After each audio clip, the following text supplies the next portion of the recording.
आकाशवाणी भोपाल से प्रस्तुत हैं प्रादेशिक समाचार।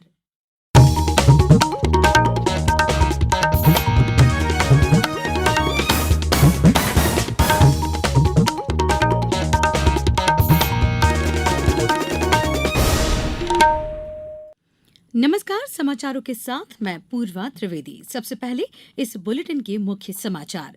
प्रधानमंत्री ने 85,000 करोड़ रुपए से अधिक की 6,000 रेल परियोजनाओं का किया शिलान्यास और लोकार्पण। प्रदेश को मिली एक और वंदे भारत ट्रेन।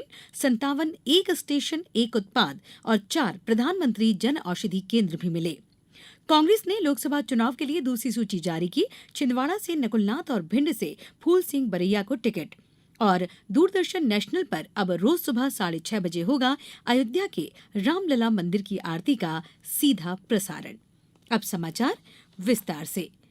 प्रधानमंत्री नरेंद्र मोदी ने कहा कि विकसित भारत के लिए नवनिर्माणों का लगातार विस्तार हो रहा है। देश के कोने कोने में परियोजनाओं का लोकार्पण और नई योजनाओं की शुरुआत हो रही है। वर्ष 2024 के पहले 75 दिनों में ही 11 लाख करोड़ रुपए से अधिक की परियोजनाओं का लोकार्पण और शिलान्यास हो चुका है।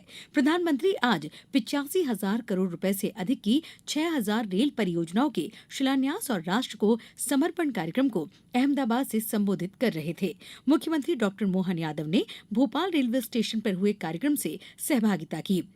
इस अवसर पर मुख्यमंत्री डॉक्टर मोहन यादव ने कहा कि मध्यप्रदेश को मिलने वाला रेलवे बजट 2014 से पहले तक लगभग 275 करोड़ हुआ करता था, जो अब 15,000 करोड़ रुपए हो गया है। ये डबल इंजन की सरकार का प्रभाव है। प्रधानमंत्री नरेंद्र मोदी द्वारा आज खजुराहो से नई दिल्ली वंदे भारत ट्रेन तथा रामगंज मंडी भोपाल नई रेल लाइन परियोजना के अंतर्गत निषादपुरा संत हिरदाराम नगर रेल खंड का लोकार्पण किया। ये मध्य प्रदेश में चलने वाली चौथी वंदे भारत ट्रेन है। इसके अलावा प्रदेश में लगभग 202 इलेक्ट्रॉनिक इंटरलॉकिंग, 57 एक स्टेशन एक उत्पाद के आउटलेट्स का लोकार्पण, लगभग 66 solar plant, 13 line rail line के दोहरीकरण के साथ ही 4 प्रधानमंत्री जन औषधि केंद्र भी राष्ट्र को समर्पित किए गए हैं। एक रेलवे कोच रेस्टोरेंट, एक लोको शेड, 3 रेल खंडों के विद्युतीकरण, भोपाल में वंदे भारत ट्रेनों के रखरखाव के लिए लगभग 100 करोड़ रुपए की लागत से नए कोचिंग कॉम्प्लेक्स का शिलान्यास भी किया गया है। मुख्यमंत्री डॉक्टर मोहन यादव ने इन सौगातों के लिए प्रधानमंत्री का आभार माना है। जबलपुर रेलवे स्टेशन पर आज से वन स्टेशन वन उत्पाद की शुरुआत हुई। जबलपुर रेलवे स्टेशन पर आयोजित हुए कार्यक्रम में मध्य प्रदेश सरकार के लोक निर्माण मंत्री राकेश सिंह बतौर मुख्य अतिथि शामिल हुए। इस दौरान जबलपुर स्टेशन में वन स्टेशन वन उत्पाद के तहत हैंडमेड बैग का आउटलेट शुरू हुआ। वहीं मदन महल स्टेशन पर यात्रियों को सस्ती दवाएं मुहैया कराने के मकसद से जन औषधि केंद्र की भी सौगात मिली। इस आउटलेट से पीडब्ल्यूडी मंत्री राकेश सिंह और विधायक अशोक रूहानी ने जूट का बैग खरीदकर लोकल फॉर वोकल को बढ़ावा देने का संदेश लोगों को दिया। सरकार ने नागरिकता संशोधन अधिनियम 2019 के तहत भारतीय नागरिकता के लिए पात्र व्यक्तियों के लिए एक नया पोर्टल लॉन्च किया है। केंद्रीय गृह मंत्रालय मोबाइल ऐप के माध्यम से आवेदन की सुविधा के लिए एक मोबाइल ऐप CAA 2019 भी लॉन्च करने जा रहा है। CAA 2019 के तहत नागरिकता संशोधन नियम 2024 को कल अधिसूचित किया गया था। नागरिकता संशोधन अधिनियम अफगानिस्तान, बांग्लादेश और पाकिस्तान के प्रताड़ित अल्पसंख्यक हिंदू, सिख, बौद्ध, जैन, पारसी और ईसाई समुदायों को भारतीय नागरिकता के लिए पात्र बना देगा। CAA को 12 दिसंबर 2019 को राष्ट्रपति ने मंजूरी मिली थी। ये समाचार आप आकाशवाणी भोपाल से सुन रहे हैं। अब वक्त है एक ब्रेक का। ये समाचार आप आकाशवाणी भोपाल से सुन रहे हैं। हमारे समाचारों को अब आप कभी भी और कहीं भी अपनी सुविधा के अनुसार सुन सकते हैं। ये समाचार बुलेटिन YouTube, ट्विटर और फेसबुक पर AIR न्यूज भोपाल पेज पर सुने जा सकते हैं। इसके अलावा आप हमारी वेबसाइट newsonair.com पर या AIR न्यूज ऐप पर भी समाचार सुन सकते हैं। ब्रेक के बाद समाचारों में एक बार फिर आपका स्वागत है। कांग्रेस ने लोकसभा चुनाव के लिए दूसरी सूची जारी कर दी है। इसमें 43 नाम हैं। मध्य प्रदेश की कई सीटों के लिए भी नामों का ऐलान किया गया है।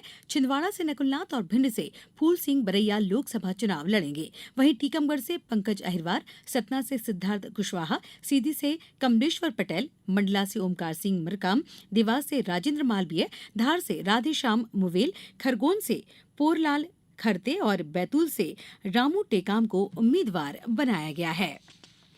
दूरदर्शन नेशनल अब प्रत्येक दिन सुबह 6:30 बजे अयोध्या के श्री रामलला मंदिर में होने वाली आरती का सीधा प्रसारण करेगा। श्रद्धालु अब प्रत्येक दिन भगवान श्री रामलला का दर्शन कर सकेंगे। रामलला की प्राण प्रतिष्ठा 22 जनवरी को प्रधानमंत्री नरेंद्र मोदी द्वारा की गई थी। रामलला के नवनिर्मित मंदिर में प्रत्येक दिन दर्शन और पूजा अर्चना के लिए श्रद्धालुओं की भारी भीड़ जुटती है।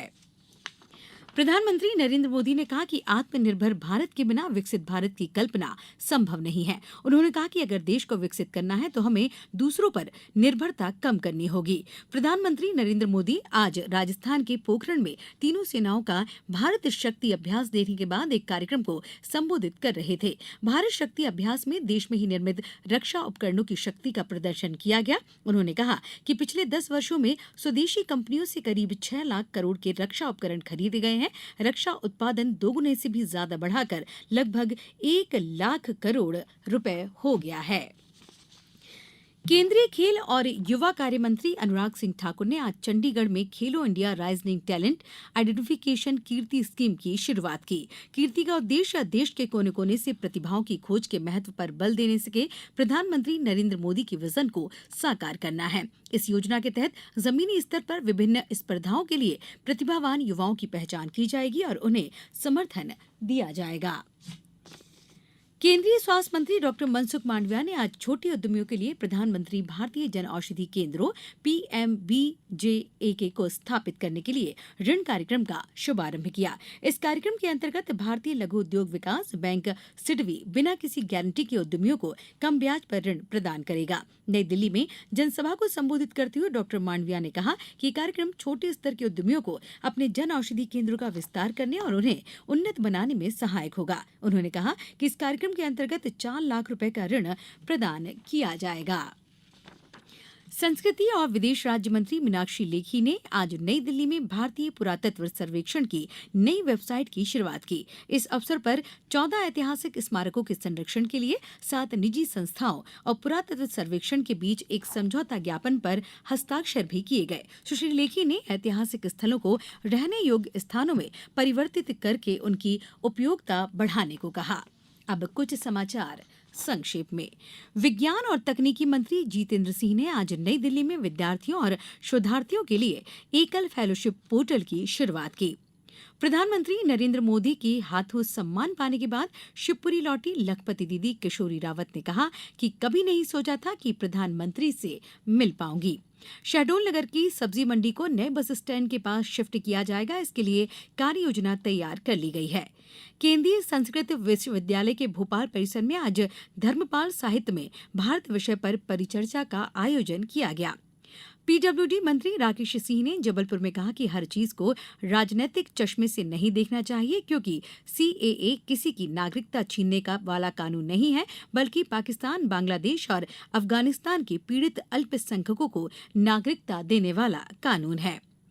छतरपुर जिले के राजनगर तहसील क्षेत्र के अंतर्गत आने वाली बमीठा ग्राम पंचायत में आज केन बेतवा लिंक परियोजना की जानकारी देने के लिए कलश यात्रा का आयोजन किया गया। और दिल्ली की ओर जा रही वंदे भारत एक्सप्रेस का आज मुरैना के पास हादसा टल गया। ट्रेन इंजन के सामने नंदी आ जाने पर यह दुर्घटना हुई। जांच के बाद रेलगाड़ी को दिल्ली की ओर रवाना किया गया है। इस बुलेटिन में बस इतना ही। अनुमति दीजिए। नमस्कार।